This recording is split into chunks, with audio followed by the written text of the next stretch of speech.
കേരള കോൺഗ്രസിൽ നിന്നും VC. Chandy party വിട്ടു. കേരള കോൺഗ്രസ് ജോസഫ് ഭാഗം senior vice chairman VC. Chandy രാജിവെച്ചു.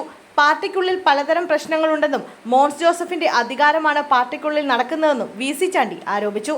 കർഷകർക്ക് വേണ്ടി ഒന്നും ചെയ്യാനാകാത്ത ഒരു പാർട്ടിയായി ജോസഫ് ഭാഗം മാറിയെന്നും പാർട്ടിയുടെ ഇന്നത്തെ സാഹചര്യത്തിൽ മോൻസ് ജോസഫും അപ്പു ജോസഫും നടത്തുന്ന നീക്കങ്ങളിൽ പി.ജെ. Joseph നിസ്സഹായനാണെന്നും VC. ചാണ്ടി ആരോപിച്ചു.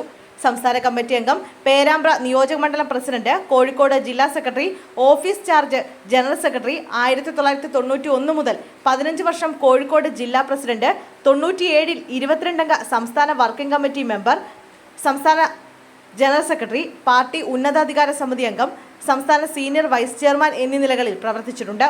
2024 ലോക്സഭാ സീറ്റ് പാർട്ടിക്ക് ലഭിച്ചപ്പോൾ ചർച്ചയില്ലാതെ കോട്ടയത്തെ വോട്ടറില്ലാത്ത ഒരാളായ ഫ്രാൻസിസ് ജോർജിനെ സ്ഥാനാർത്ഥിയാക്കി.